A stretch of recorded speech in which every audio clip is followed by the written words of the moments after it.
ابراہیم علیہ السلام جب اپنے بچے کو ذبح کرنے کے لیے لٹا رہے تھے تو ان کو ترس آ رہا تھا کہ نہیں آ رہا تھا؟ کم بھی ہو رہا تھا نا. یہی تو قربانی تھی. باپ کو حکم دیا جا رہا ہے کیا کرو؟ بیٹے کو ذبح کرو. ابراہیم علیہ السلام کو اللہ نے حکم دیا اپنی زوجہ حضرت ہاجرہ کو شام سے چل کے، ارض شام سے، اور مکہ کی بیابان زمین میں چھوڑ کے آ جاؤ جہاں نہ پانی ہے نہ گھاس کا تنکا ہے. حضرت ابراہیم اس پہ خوش تھے، طبعی طور پر غم تھا نا ان کو کہ اپنی اس شہیدی زوجہ کو میں کہاں چھوڑ کے آ رہا ہوں.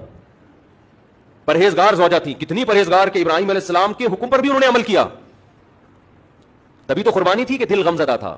جب اللہ اس کے رسول نے کوئی حکم دے دیا، اللہ کا اللہ ہونا ثابت ہو گیا، رسول کا رسول ہونا ثابت ہو گیا. اب جب حکم دیا جائے گا تو حکم آپ کی کھوپڑی میں آئے یا نہ آئے، آپ نے کیا کرنا ہے؟ فالو. حج میں بھی تو ایسا ہی ہوتا ہے. حج تو ایسی ٹریننگ ہے، ایسی پریکٹس ہے کہ اپنی عقل کراچی سے آئی ہو تو کراچی پہ رکھ کے آؤ. ہم جاتے ہیں بیت اللہ کی زیارت کے، اصل تو حج بیت اللہ کا ہے. وَلِلَّهِ عَلَى النَّاسِ حِجُّ الْبَيْتِ. علماء کہتے ہیں ہر عبادت کا ایک سبب ہوتا ہے. حج کا سبب بیت اللہ ہے، اللہ کا گھر، اس کی زیارت کے لیے. لیکن ہوتا کہاں ہے؟ عرفات میں. 9 ذی الحجہ کو اللہ کہاں بھیج دیتا ہے؟ بھائی دل تو چاہ رہا ہے بیت اللہ میں جائیں، بیت اللہ کا غلاف پکڑیں، ملتزم سے چمٹیں. اللہ کہتا ہے نہیں، کہاں جانا ہے؟ میدان عرفات میں جمع ہونا جانا. بلکہ 8 ذی الحجہ کو موو کر جانا ہے مینا میں، بیت اللہ سے دور. پھر 9 تاریخ کو کہاں جانا ہے؟ عرفات. اور دور ہو جاؤ بیت اللہ سے، وقوف عرفات میں ہوگا. اے اللہ عرفات کے بعد ہمیں لے آ تو بیت اللہ. نہ اب مزدلفہ میں رات کو قیام کرنا ہے. پھر کیا کریں؟ مزدلفہ سے مینا جانا ہے، شیطان کو کنکریاں مارنی ہے. اور یہ سارے کام 2 چادروں میں کرنے ہیں.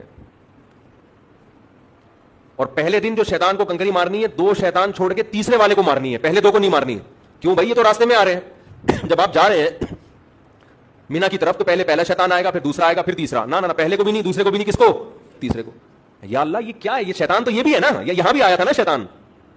دوسرے دن 3 کو مارنی ہے، تیسرے دن بھی 3 شیطانوں کو. پہلے دن 2 کو کیوں معاف کر دیا؟ اللہ کہے گا جب میں کوئی آرڈر دے رہا ہوں آپ کھوپڑی استعمال کرنے کی اجازت، کیونکہ اگر کھوپڑی استعمال کی لمٹ کو کیا کر رہے ہو؟ کراس. بلکہ اس سے بڑا اشکال تو یہ ہوتا ہے کہ کنکریاں مار کیوں رہے ہیں اس کو؟ وہاں شیطان تھوڑی ہے کوئی. وہاں تو ابراہیم علیہ السلام کے سامنے شیطان آیا تھا تو تھا نا، اب تھوڑی ہے. لیکن حکم ہے کہ آپ نے کیا کرنا ہے؟ سنت ابراہیمی کو زندہ کرنا ہے. اور یہ کام آپ 15 لاکھ روپے خرچ کر کے کرو گے، 12 لاکھ 10 لاکھ.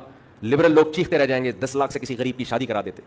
اتنے مفتی صاحب کے شادیوں پہ بیان سنے، پھر بھی 10 لاکھ کسی غریب کی شادی کرائے بغیر کہاں چلے گئے؟